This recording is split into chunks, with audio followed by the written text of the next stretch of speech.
नमस्कार साथियों, आज हम पढ़ेंगे टाइप ऑफ रेस्पिरेशन यानी कि श्वसन के प्रकार के बारे में, जिसके अंतर्गत हम देखेंगे एरोबिक रेस्पिरेशन और एनारोबिक रेस्पिरेशन के बारे में।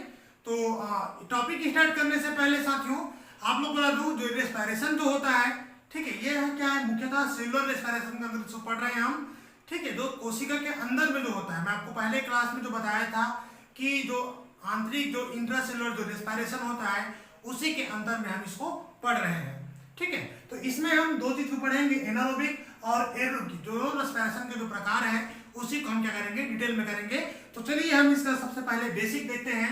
तो पहला देखिए एरोबिक रेस्पिरेशन यानी कि आक्षिक श्वसन। तो आक्षिक श्वसन देखिए यह होता है ऑक्सीजन के प्रेजेंट में, ठीक है, किसके प्रेजेंट में जी, O2 के, ऑक्सीजन के, ठीक है, क्या बोलते हैं इसको, ऑक्सीजन के उपस्थिति में, ठीक है, ऑक्सीजन के उपस्थिति में,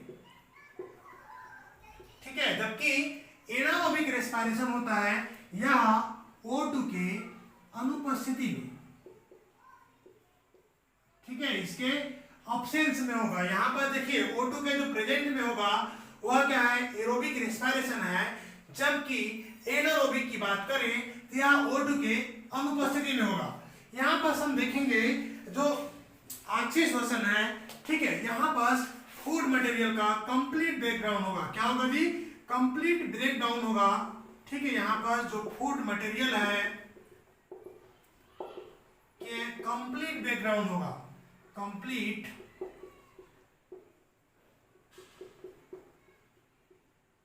ठीक है। यहां पर जो भोज्य पदार्थ का ठीक है क्या होगा, जो विघटन होगा वह पूर्ण होगा और यहाँ पर ऊर्जा उत्पन्न होगा। वो क्या रहेगा, अत्यधिक मात्रा में, अत्यधिक मात्रा में ऊर्जा उत्पन्न होगा, ठीक है।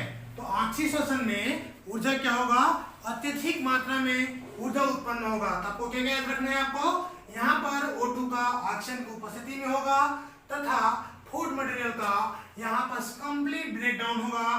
तो इसमें देखिए हम देख सकते हैं रिएक्शन में यहाँ पर जो फूड मटेरियल क्या, ग्लूकोज, जो ग्लूकोज के रूप में फूड मटेरियल लेंगे, यहाँ पर क्या चाहिए, हमें ऑक्सीजन चाहिए, ठीक है, जिससे उत्पाद के रूप में यहाँ पर बनता है कार्बन डाइऑक्साइड और पानी बनता है, ठीक है। और कितना, 673 किलो कैलोरी प्रति मोल ऊर्जा उत्पन्न होता है। अगर हम इसे मॉलिक्यूलरली अगर एटीपी में देखेंगे तो यह 36 या 38 एटीपी, ठीक है। वैसे हम जब इंटरनेशनल में पढ़ते हैं तो इसे 30 या 32 एटीपी पढ़ते हैं।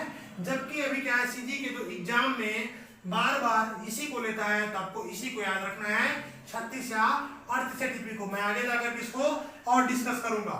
तो यहाँ पर हमको ये जो फैक्ट है, इन फैक्टों को आपको याद रखना है। इसके अलावा मैं एनारोबिक रेस्पिरेशन में अगर मैं बता दूं आपको, ठीक है, तो एनारोबिक जो रेस्पिरेशन होगा यहाँ पर फूड मटेरियल का इनकम्प्लीट ब्रेकडाउन होगा, फूड मटेरियल का इनकम्प्लीट ब्रेकडाउन होगा,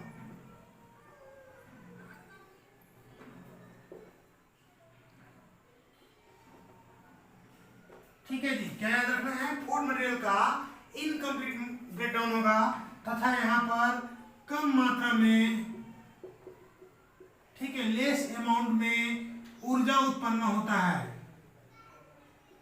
ठीक है, कम मात्रा में ऊर्जा उत्पन्न होगा, ठीक है। इस बात को आपको विशेष रूप से याद रखना है, इसीलिए मैं आपको अंदर दोनों का अंतर के साथ साथ बता रहा हूं।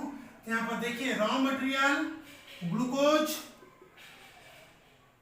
ठीक है, और क्या बनता है यहाँ पास, इथाइल अल्कोहल,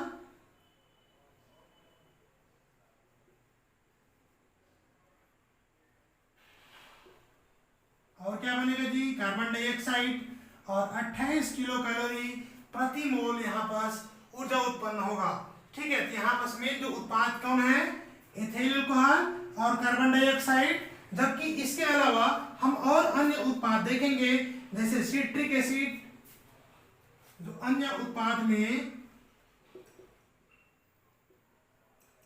अन्य उत्पाद में आपको लिख के रखना है सिट्रिक एसिड, माइलिक एसिड, ठीक है, ये जो एसिड है इनको याद रखना है। इसके अलावा ऑक्जेलिक एसिड,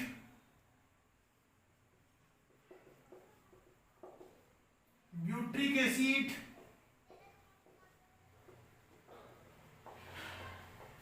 और कौन है जी, माइलिक एसिड, ठीक है। तो ये अन्य उत्पाद है अनाक्षी श्वसन के, एनारोबिक रेस्पिरेशन के।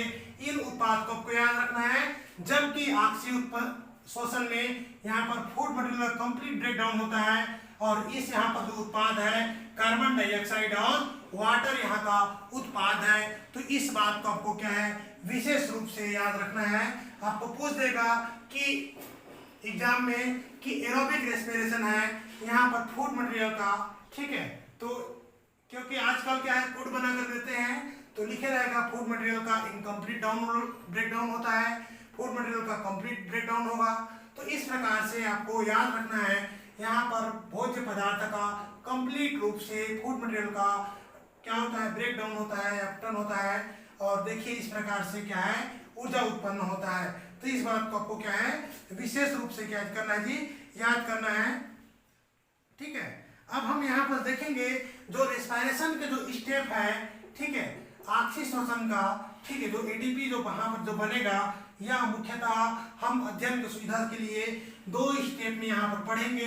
पहला ग्लाइकोलाइसिस,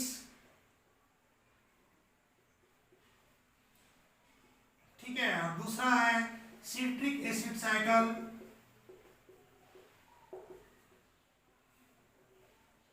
ठीक है, या इसी को हम क्या नाम बोलते हैं, क्रेब्स साइकिल के नाम से भी जानते हैं, ठीक है। इस क्योंकि क्रेब्स साइकिल इसलिए बोलते हैं क्योंकि इसको हेंस क्रेम के द्वारा दिया गया था, और इसे बोलते हैं ईएमपी पाथवे, ठीक है। इसको दिया था इमडेन मेयरहाफ पार्टनर्स के द्वारा दिया गया था। अब देखिए यहाँ पर, अब हम यहाँ पर पाथवे के बारे में चर्चा किए, तो देखिए यहाँ पर कैसे होगा। तो यहाँ पर आपको याद रखना है सिर्फ ये जो ग्लाइकोलाइसिस है, क्योंकि ग्लाइकोलाइसिस दोनों में पाया जाता है, आक्षीय और अनाक्षी श्वसन, ठीक है। तो ये ग्लाइकोलाइसिस की प्रोसेस है, यहाँ पर ग्लाइकोलाइसिस के यहाँ भी पाया जाएगा, ठीक है, लेकिन ये वाला स्टेप नहीं पाया जाएगा, ठीक है। आपको याद रखना है इतना चारों चीजें। अब देखिए हम यहाँ पर एक चीज और आपको बता दूं, इसे हम बोलते हैं इंट्रामोलिकुलर रेस्पिरेशन के नाम से भी जानते हैं। एक नाम और है इसका इंट्रामोलिकुलर, आपको याद रखना है इंट्रा मॉलिक्यूलर रेस्पिरेशन, ये नाम से भी इसे हम जानते हैं। किसको जी, एनारोबिक रेस्पिरेशन को इंट्रामोलिकुलर रेस्पिरेशन के नाम से भी हम इसे जानते हैं। तो इस प्रकार से जो आपको देखने को मिलेगा, जो एनारोबिक रेस्पिरेशन मुख्यतः आपको सूक्ष्म जीव में, खास करके जैसे कि बैक्टीरिया, ठीक है, इसके अलावा आपका जो सीड है, ठीक है, विभिन्न प्रकार के जो सीड है वहां पर भी जो सूक्ष्म जीवों के द्वारा जो इस प्रकार आपको क्या है एनारोबिक रेस्पिरेशन, जो ऑक्सीजन की पूर्णतः अनुपस्थिति में जो होता है, और यहाँ पर मुख्य उत्पाद को आपको याद रखना है इथाइल अल्कोहल और कार्बन डाइऑक्साइड। इस चीज को आपको विशेष रूप से यहाँ याद रखना है। अन्य उत्पाद को भी कभी कभी दे देता है, citric acid, malic acid, oxalic acid, butyric और मैलिक एसिड, ठीक है। तो इतना जो एसिड है इसे आपको क्या है याद रखना है यहाँ पर जो होता है। अब हम आगे जाकर के देखेंगे ग्लाइकोलाइसिस और सिट्रिक एसिड साइकिल को, ठीक है, तब जाकर के आपका जो कॉन्सेप्ट है वो क्या है क्लियर होगा। हम नेक्स्ट देखेंगे साथियों एरोबिक रेस्पिरेशन, आक्षी श्वसन में ग्लाइकोलाइसिस को। तो ग्लाइकोलाइसिस को आप लोग को पता होगा, ग्लाइकोलाइसिस को ईएमपी पाथवे के नाम से भी जाना जाता है। तो ईएमपी पाथवे से क्यों बोलते हैं जी, इसे बोलते हैं इमडेन मेयरहाफ पार्टनर्स के द्वारा खोज किया गया था, इसीलिए इस पाथवे को ईएमपी पाथवे के नाम से भी जाना जाता है। तो इस बात को आपको याद रखना है। पूछ देगा कि ग्लाइकोलाइसिस को खोज किसने किया था, तो आपको याद रखना है इमडेन मेयर पार्नस के द्वारा इस पाथवे का खोज किया गया था और यह पाथवे पाया जाता है साइटोप्लाज्म में। कहां पर होता है जी? साइटोप्लाज्म में। ठीक है, यह जो पाथवे है ग्लाइकोलाइसिस है, यह साइटोप्लाज्म या इसे क्या बोलते हैं, कोशिका द्रव्य। ठीक है, कोशिका द्रव्य में ये जो प्रोसेस है यह कंप्लीट होती है।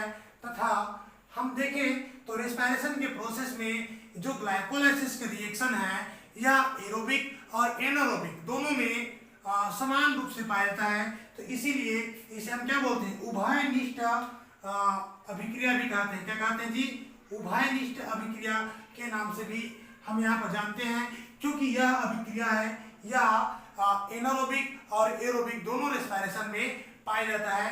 क्योंकि आपको याद रखना होगा यहाँ पास ऑक्सीजन की आवश्यकता नहीं होती। ठीक है, O2 की आवश्यकता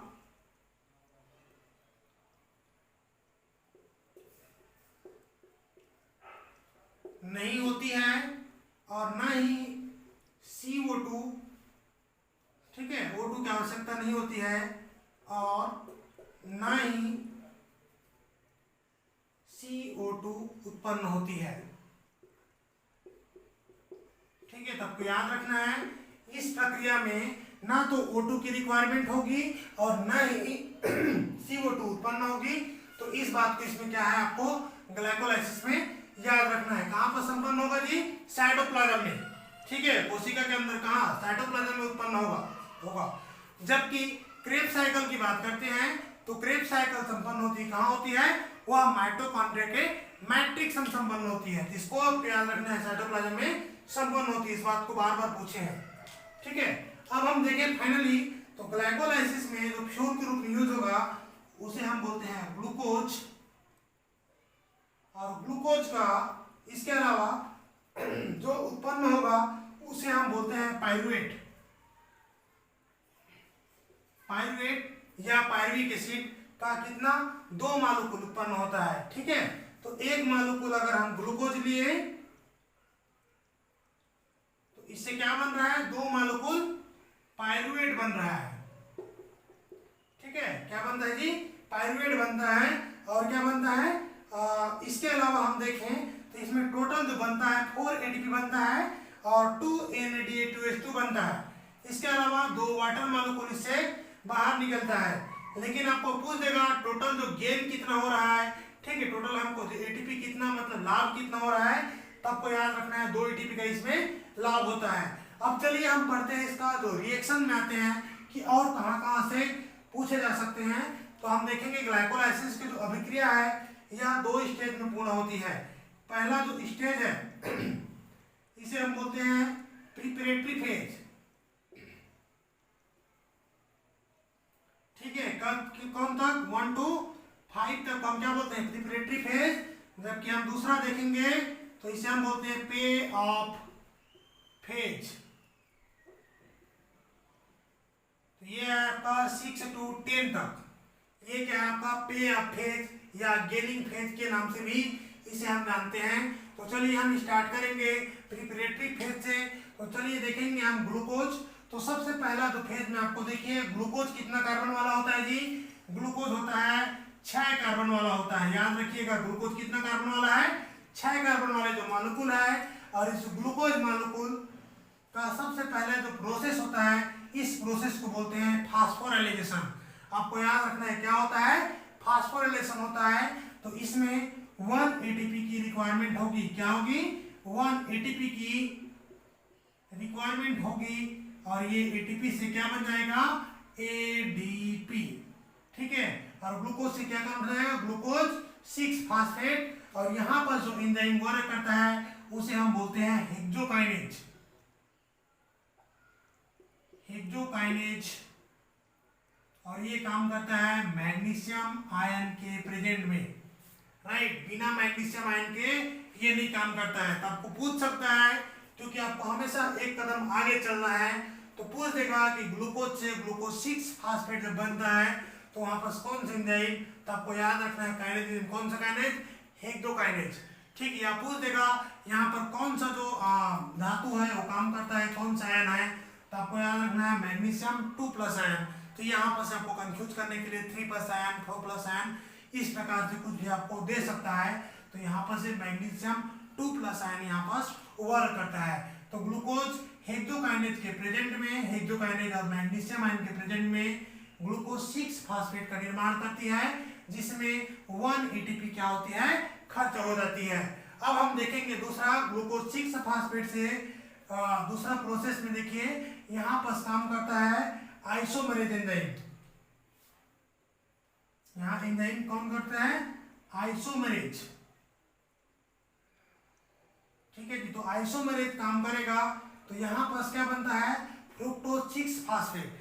यहाँ पर सिर्फ क्या हो रहा है, आइसोमेराइजेशन होता है। ठीक है, और हम इसे हम क्या बोल सकते हैं, फास्फो। ठीक है, इस एंजाइम का क्या नाम है, phospho hexokinase isomerase. Phospho hexokinase isomerase के प्रेजेंट में ये बनाता है फ्रुक्टोज 6 फास्फेट। ठीक है, और फ्रुक्टोज 6 फास्फेट कितना कार्बन वाले कंपाउंड है, यह भी 6 कार्बन वाले कंपाउंड होता है। तो तीसरा हम प्रोसेस देखेंगे। तीसरा में फिर से क्या होता है, फास्फोराइलेशन होता है, और तीसरा में यहाँ पर काम करता है फास्फोफ्रुक्टोकाइनेज। ठीक है, यहाँ पर क्या होता है, फास्फोफ्रुक्टोकाइनेज नामक एंजाइम वर्क करता है। कौन सा एंजाइम जी, फास्फोफ्रुक्टोकाइनेज।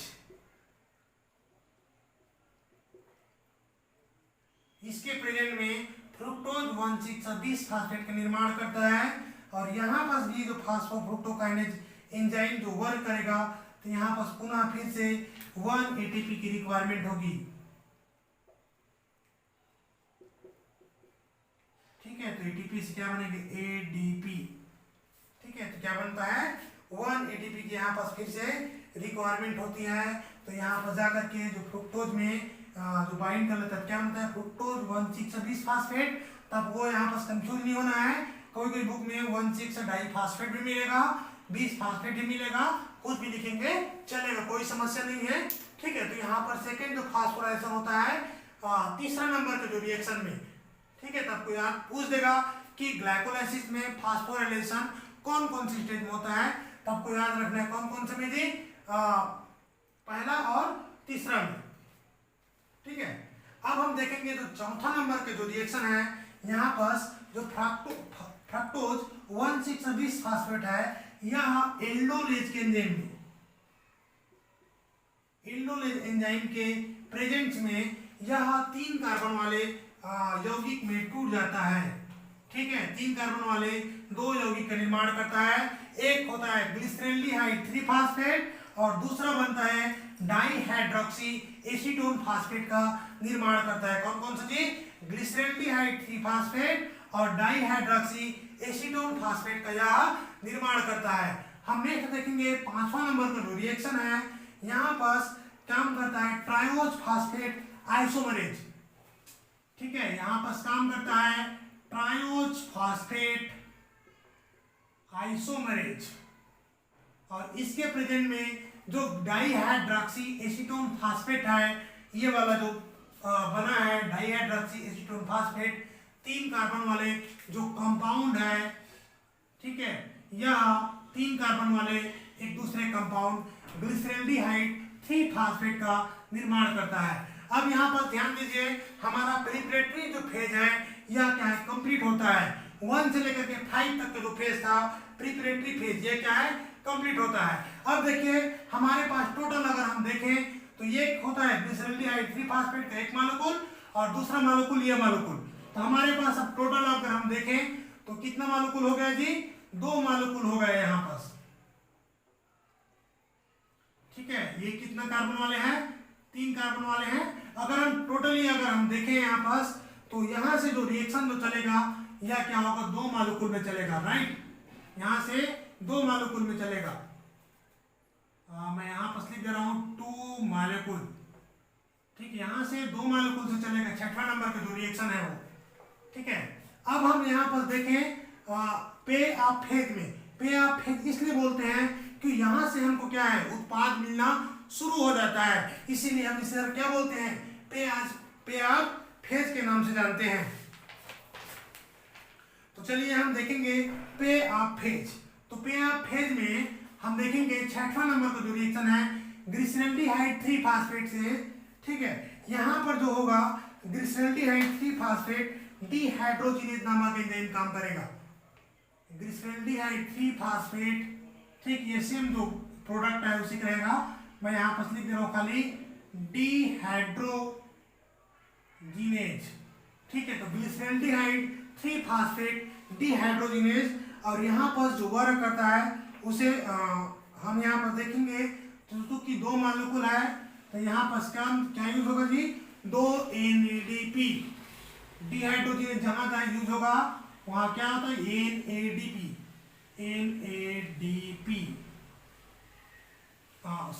NAD प्लस यहाँ यूज होता है, और यहाँ से बनेगा NADH2, ठीक है। जबकि ये 2 मॉलिक्यूल में है तो यहाँ पर हम क्या लिख देंगे, 2 लिख देंगे, और यहाँ पर भी क्या लिख देंगे, 2 लिख देंगे। यही से बनता है 2 NADH2, ठीक है। और यहाँ क्या बन जाएगा 1,3-बीस फास्फोग्लिसरेट, क्या बनता है 1,3-बीस फास्फोग्लिसरेट का निर्माण करता है। अब देखेंगे साथियों, हम 7वां नंबर का जो प्रोसेस है 1,3-बीस फास्फोग्लिसरेट का, हम यहाँ से जो 7वां जो प्रोसेस है, 7वां प्रोसेस की अगर हम बात करें, ठीक है, तो इस जो उत्पाद है इसका क्या होगा 1,3-बीस फास्फोग्लिसरेट काइनेज एंजाइम के प्रेजेंट में 1,3-बीस फास्फेट 1,3-बीस फास्फेट ग्लिसरेट काइनेज, इसके प्रेजेंट में यहाँ पर क्या चीज होगा ADP plus PI inorganic phosphate, ठीक है। तो क्या बनेगा ATP बनेगा, ठीक है। तो यहाँ से देखिए, यहाँ पर चूंकि 2 मॉलिक्यूल में है तो कितना ATP मिला जी, 2 ATP, ठीक है। तो इसके सामने भी क्या लगा देंगे हम, 2 ATP। तो इसी प्रकार से जैसे मैं आपको शुरू में बताया था कितना ATP बनता है, 4 ATP बनता है। तो देखिए 7वां नंबर में 2 ATP बना है। हम आगे और देखते हैं 8वें नंबर की जो रिएक्शन में, अगर देखिए नजर डालें, ठीक है। तो यहाँ पास 3 फास्फोग्लिसरेट है, तो यहाँ पास वह काम करेगा एंजाइम जिसे हम क्या बोलते हैं, इनोलोज एंजाइम। 3 फास्फोग्लिसरेट म्यूटेज नामक एंजाइम वर्क करेगा। 3 फास्फोग्लिसरेट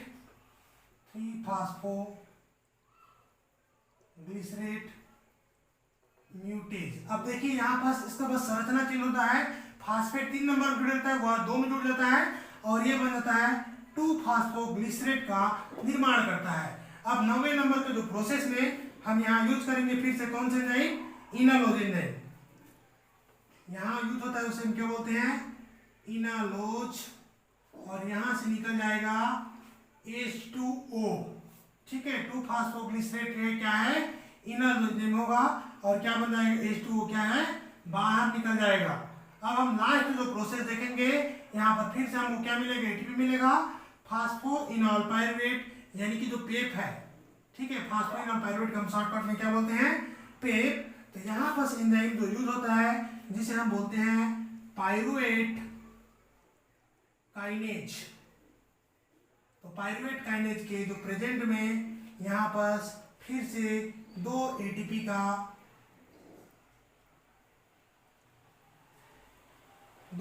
निर्माण होता है। इसी तरीके से साथियों अगर हम पूरा देखें, टोटल देखें, तो क्या हो रहा है, 2 ATP 10वें में प्राप्त हुआ और 2 ATP कहाँ पास हुआ जी, 7वें में प्राप्त हुआ। इसलिए टोटल कितना ATP हो गया, 4 ATP का टोटल क्या हो रहा है, निर्माण हो रहा है, ठीक है। कितना ATP, 4 ATP का, जबकि हम स्टार्टिंग में 1 ATP और 1 ATP 2 ATP यूज किए थे, तो टोटल कितना गेन हो गया, 4 ATP यहाँ पर हमें टोटल क्या होता है, गेन होता है।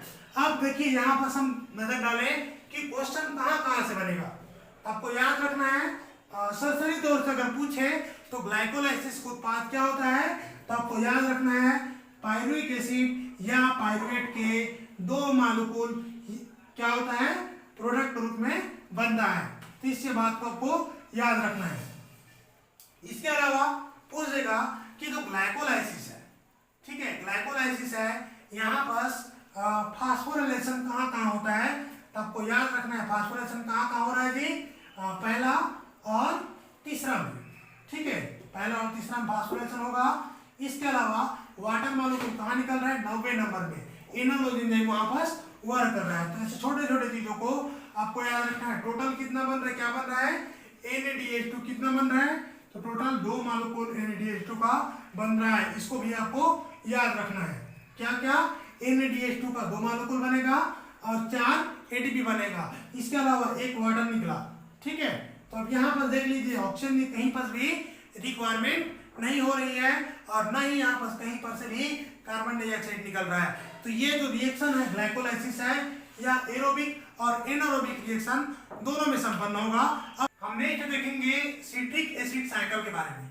तो सिट्रिक एसिड साइकिल को हम क्रेब्स साइकिल के नाम से भी जानते हैं, क्योंकि इस साइकिल को दिया था H.A. क्रेब्स के द्वारा 1937 से 43 के बीच में, ठीक है, इसीलिए इसे क्रेब्स साइकिल के नाम से जानते हैं।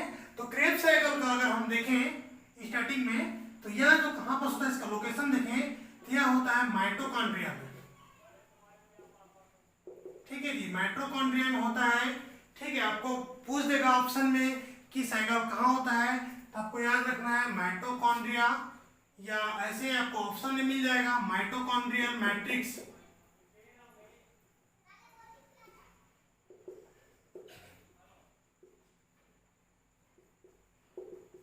ठीक है। तो आपको अगर ऑप्शन में इस प्रकार से मिलेगा तो आपको ये लेना है, ठीक है। अगर आपको पूछ देगा खाली सिर्फ माइटोकॉन्ड्रिया रहेगा ऑप्शन में और अन्य चीज रहेगा, तो उस कंडीशन में आपको माइटोकॉन्ड्रिया लेना है।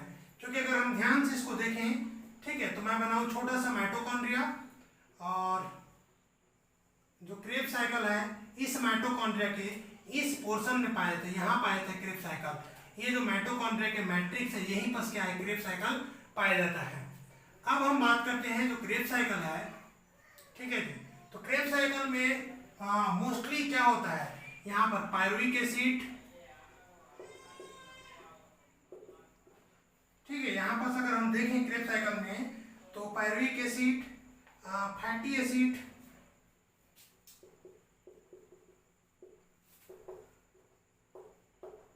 एमिनो एसिड, इसका क्या होता है, ऑक्सीडेशन होता है। क्या होता है, ऑक्सीडेशन होता है ये सब सारे चीजों का। और क्या बनाता है, ऑक्सीडेशन करके यहाँ पर जो बनता है CO2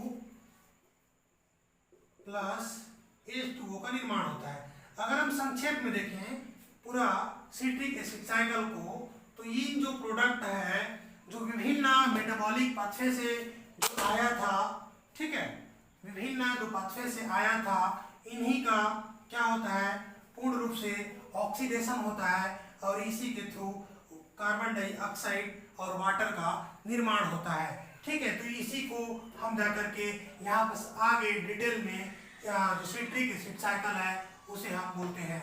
अब देखिए इस साइकिल का मैं बताया कि क्रेब्स साइकिल क्यों कहते हैं, तो हेंस क्रेब के द्वारा, H.A. क्रेब के द्वारा दिया किसी क्रेब्स साइकिल बोलते हैं।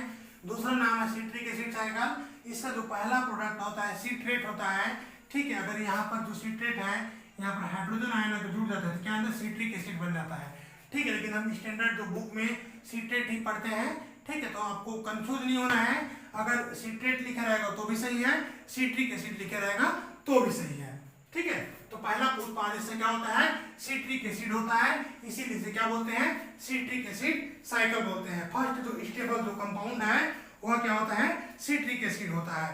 अब अगर हम देखें तो इस साइकिल में प्रवेश करने से पहले जो पायरुविक एसिड और इसके बीच में एक इंटरमीडिएट साइकिल पाया जाता है। अब देखें हम इस साइकिल को, तो ये क्या होता है, यहाँ तक के प्रोसेस है ये साइटोप्लाज्म में पाया जाता है, ठीक है, साइटोप्लाज्म और जो माइटोकॉन्ड्रिया के आउटर मेम्ब्रेन, ठीक है। जबकि ये जो प्रोसेस है पूरा ये क्या होता है, माइटोकॉन्ड्रिया में पाया जाता है, ठीक है जी। कहाँ पाया जाता है ये, माइटोकॉन्ड्रिया में, ठीक है, तो माइटोकॉन्ड्रिया में एक सिट्रिक एसिड साइकिल है।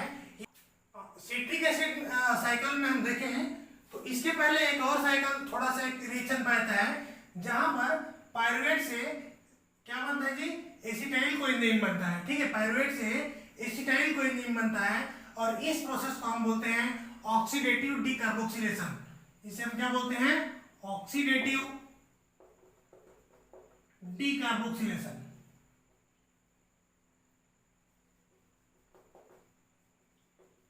ठीक है, तो ऑक्सीडेटिव डीकार्बोक्सिलेशन में अगर हम देखें इस रिएक्शन को तो यहाँ पर जो एंजाइम काम करता है उसे हम बोलते हैं पायरुवेट डिहाइड्रोजिनेज।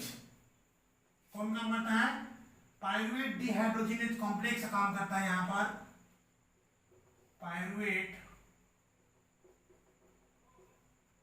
डिहाइड्रोजिनेज। याद रखिएगा, एंजाइम को पूछ देता है बार बार।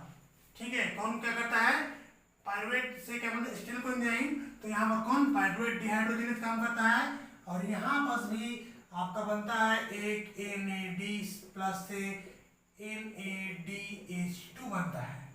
ठीक है, इसके अलावा यहाँ से कार्बन डाइऑक्साइड का एक मॉलिक्यूल बाहर निकलता है। मैं यहाँ बना लेता हूँ इसको, CO2 का बाहर निकल जाता है यहाँ से। ठीक है, इसके अलावा यहाँ पर ऐड हो जाता है, क्या ऐड हो जाता है, OSH क्या होता है, ऐड हो जाता है। तो इस बात को आपको याद रखना, यहाँ पर डीकार्बोक्सिलेशन की प्रोसेस होती है।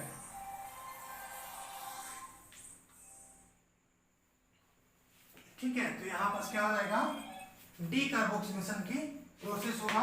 अब हम यहाँ पर देखें, आते हैं आएंगे सिट्रिक एसिड साइकिल में। तो यहाँ पर देखिए जो एसिटाइल कोएंजाइम है यह 2 कार्बन वाले कंपाउंड होते हैं, जबकि ऑक्सिलो एसीटेट 4 कार्बन वाले होते हैं।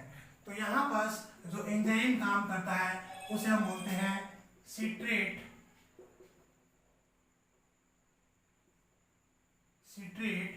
सिंथेज, जिससे क्या बनता है, सिट्रेट या सिट्रिक एसिड का सिंथेसिस होता है और यह 6 कार्बन वाले पहला स्टेबल कंपाउंड है, इसीलिए इसे सिट्रेट साइकिल या सिट्रिक एसिड साइकिल के नाम से जानते हैं। ठीक है, अब हम देखेंगे यहाँ पर नेक्स्ट जो स्टेप है, दूसरा स्टेप है, यहाँ पर वर्क करता है एकोनिटेज एंजाइम वर्क करता है और यहाँ पर जो प्रोसेस होता है उसे हम बोलते हैं डिहाइड्रेशन। क्या बोलते हैं, यहाँ पर प्रोसेस हो रहा है उसको डिहाइड्रेशन बोलते हैं। एक सेकंड, सॉरी, थोड़ा सा यहाँ जो प्रोसेस हो रहा है इसे हम बोलते हैं डिहाइड्रेशन। राइट, क्या बोलते हैं, डिहाइड्रेशन बोलते हैं। अब देखिए यहाँ पर जो सिस एकोनिटेज है, ठीक है, तो सिस एकोनिटेज है। ठीक है, तो सिस एकोनिटेज सिट्रेट से क्या बन गया, सिस एकोनिटेज बन गया। अब देखिए सिस एकोनिटेज में यहाँ पर फिर से काम करेगा एकोनिटेज एंजाइम और बनाता है आइसोसिट्रेट। क्या बनाएगा, आइसोसिट्रेट। और यहाँ पर इसका क्या हो रहा है, हाइड्रेशन हो रहा है। H2O यहाँ मिलाए थे, यहाँ डिहाइड्रेशन में H2O बाहर निकाले थे।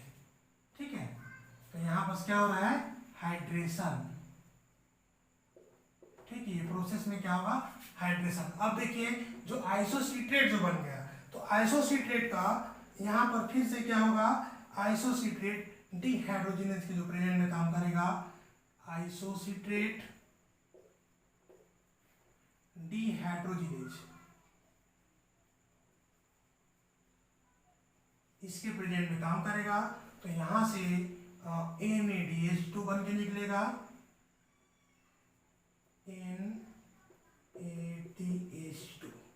ठीक है, क्या लगा था, NAD+। ठीक है, तो क्या बना, NADH2 बना। याद रखिए कहाँ कहाँ से जो NADH2 बन रहा है उसको। अब देखिए जो अल्फा कीटोग्लूट्रेट यहाँ पर आइसोसिट्रेट से अल्फा कीटोग्लूट्रेट का निर्माण हुआ और जो अल्फा कीटोग्लूट्रेट है, ठीक है, ये कितना कार्बन का है, 5 कार्बन का रहता है, ठीक है, कितना कार्बन का है, 5 कार्बन का है, ठीक है। जबकि अगर हम देखें, ठीक है, तो आइसोसिटेट कितना था, 6 कार्बन का था, ठीक, कितना कार्बन का था, 6 कार्बन का, और यहां से एक कार्बन क्या होता है, बाहर निकलता है, ठीक है। अब देखिए जो अल्फा कीटोग्लूट्रेट है, अल्फा कीटोग्लूट्रेट यहाँ पर स्वर करता है OH, यहाँ से मिलाते हैं, ठीक है, और बाहर निकलता है फिर से, एक बार फिर से CO2 बाहर निकलता है, डी कार्बोक्सिलेशन होता है, और इसे हम बोलते हैं अल्फा कीटो डिहाइड्रोजिनेज। यहाँ वर्क करेगा अल्फा कीटो डिहाइड्रोजिनेज, ठीक है, अल्फा कीटो डिहाइड्रोजिनेज नामक एंजाइम वहां वर्क करेगा, तो क्या निकल जाएगा बाहर, कार्बन डाइऑक्साइड बाहर निकल जाएगा, ठीक है। और यहाँ से भी देख लीजिए, आपको याद रखना है जहां जहां से डिहाइड्रोजिनेज वर्क करेगा वहां से क्या हो जाएगा, NADH2 बाहर निकलेगा। तो यहाँ से फिर क्या लगा रहे थे हम लोग, NADH+ लगाए थे, है ना, तो यहाँ से भी क्या निकला, NADH2 निकला बाहर। अब देखिए यहाँ पर से बन गए सक्सिनिल कोएंजाइम, ठीक है, क्या अल्फा कीटोग्लूट्रेट से इस कोएच डाले अल्फा कीटो डिहाइड्रोजिनेज, तो NADH2 बाहर निकला, ठीक है। फिर से यहाँ से अब देखिए जो सक्सिनिल कोएंजाइम है, तो सक्सिनिल कोएंजाइम यहाँ पर जो वर्क करता है उसे हम बोलते हैं सक्सिनेट सिंथेज। यहाँ जो एंजाइम है,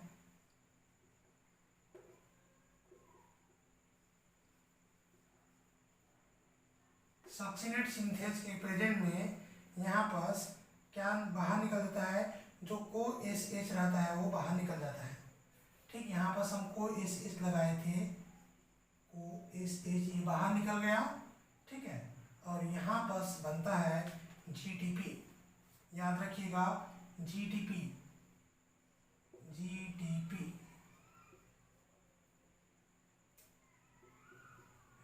यूज हो गया, क्या निकला, GTP बन के निकला।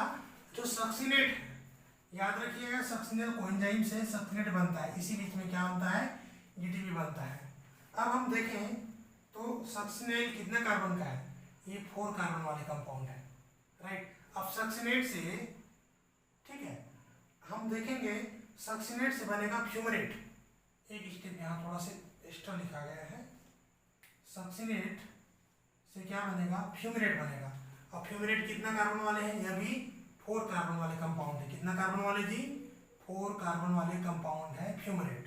अब यहाँ पर से अगर हम देखें तो यहाँ पर सक्सिनेट डिहाइड्रोजिनेज एंजाइम काम करता है, कौन सा, सक्सिनेट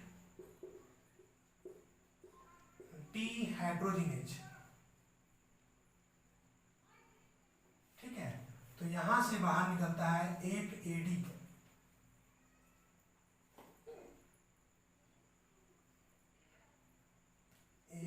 FADH2, क्या यूज किए थे,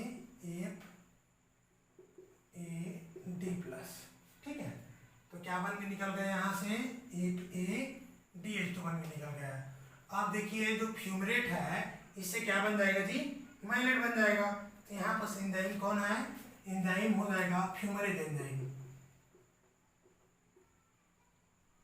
ठीक है, फ्यूमरेट एंजाइम यूज होगा तो क्या बनेगा। अब हम यहाँ पर लास्ट में यूज करेंगे कौन सा, माइलेट डिहाइड्रोजिनेज को, ठीक है, लास्ट में कौन सा एंजाइम, माइलेट डिहाइड्रोजिनेज, और यहाँ से भी एक NADH2 बाहर निकलता है बन के, ठीक है। तो जहाँ जहाँ NADH2 बन के निकला वहाँ पर प्री उत्पाद के रूप में क्या यूज हुआ है, NAD+ यूज हुआ है, ठीक है। तो आप ध्यान दीजिए पूरा रिएक्शन को अगर हम देखें इसका, ठीक है, तो क्या हुआ था, जो एसिटिल कोएंजाइम बना था, ठीक है, पायरुवेट एसिड से एसिटिल कोएंजाइम बना था। अब देखिए पूरा प्रोसेस क्या है, माइटोकॉन्ड्रिया का मैट्रिक्स हम चल रहा है। तो यहाँ पर सिट्रेट सिंथेज के प्रेजेंट में सिट्रेट बना, सिट्रेट 6 कार्बन वाले हैं, यहाँ से एकोनिट्रेट के प्रेजेंट में सिस एकोनिटेज बना, सिस एकोनिटेज से फिर एकोनिटेज के प्रेजेंट में एक बार देखिए डिहाइड्रेशन होगा, एक बार हाइड्रेशन होगा। तो क्या बनेगा, आइसोसिट्रेट बनेगा। आइसोसिट्रेट से, ठीक है, आइसोसिट्रेट डिहाइड्रोजनेज के प्रेजेंट में क्या होता है, अल्फा कीटोग्लूटारेट बनाता है, जहां पर डिकार्बोक्सिलेशन होगा तो कार्बन डाइऑक्साइड बाहर निकलेगा और NADH2 बनेगा। यहाँ से फिर से क्या होगा, डिहाइड्रेट अल्फा कीटोग्लूटारेट डिहाइड्रोजन में काम करेगा तो क्या बनेगा, NADH2 बन के बाहर निकलेगा और यहाँ से फिर से कार्बन डाइऑक्साइड बाहर निकलेगा, यानी कि 2 बार कार्बन डाइऑक्साइड बाहर निकल गया तो सक्रिय कोएंजाइम कितना बना, 4 कार्बन का था। तो यहाँ पर फिर से सब हम कोएंजाइम यूज किए थे, ठीक है, वह क्या यहाँ बाहर निकलेगा सक्सिनेट, यहाँ GTP बनेगा, ठीक है। इसी प्रकार से सक्सिनेट डिहाइड्रोजनेज के प्रेजेंट में FAD से FADH2 बन के निकला, ठीक है। फ्यूमरेट से माइलेट बना और माइलेट से माइलेट डिहाइड्रोजन में इसके प्रेजेंट में क्या बना, NADH2 फिर बन के निकला यहाँ से और ये ऑक्सिलो एसीटेट 4 कार्बन वाले फिर से कंपाउंड रीजनरेट हो जाता है। तो इस प्रकार से सिट्रिक एसिड साइकिल पूरा होता है। अब देखिए एक ग्लूकोज मॉलिक्यूल के लिए कितना राउंड चलेगा, तो आपको याद रखना पड़ेगा कि एक ग्लूकोज मॉलिक्यूल जब टूटता है तो पायरुविक एसिड का 2 मॉलिक्यूल बनेगा, तो 2 मॉलिक्यूल से एसिटिल कोएंजाइम तो 2 बनेगा, अर्थात सिट्रिक एसिड साइकिल 2 राउंड में कंप्लीट होगा, ठीक है। तो अब हम यहाँ पर इसको हम 2 मॉलिक्यूल में देख सकते हैं। ओवरऑल देखें तो एसिटिल कोएंजाइम, ठीक है, 2H2O 3NAD+।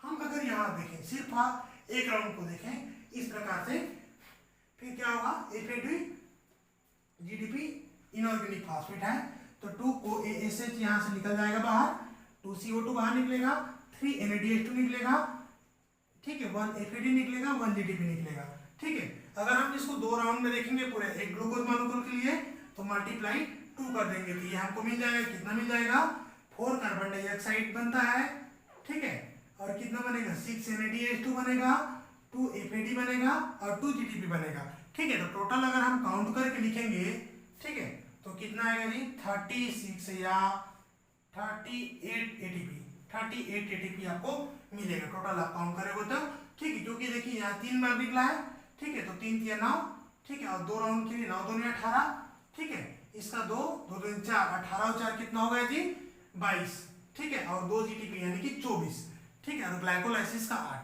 24 और 8, सॉरी एक सेकेंड, हाँ 24 और 8 कितना हो जाएगा जी, आपका 24 और 8 हो जाएगा 32, और यहाँ से जो NADH2 का, क्योंकि पायरुवेट 2 मॉलिक्यूल है तो ये भी 2 बनेगा तो कितना हो जाएगा इसका 6, तो 32 और 6 38। इस प्रकार से आपको 38 ATP याद करना है, ठीक है।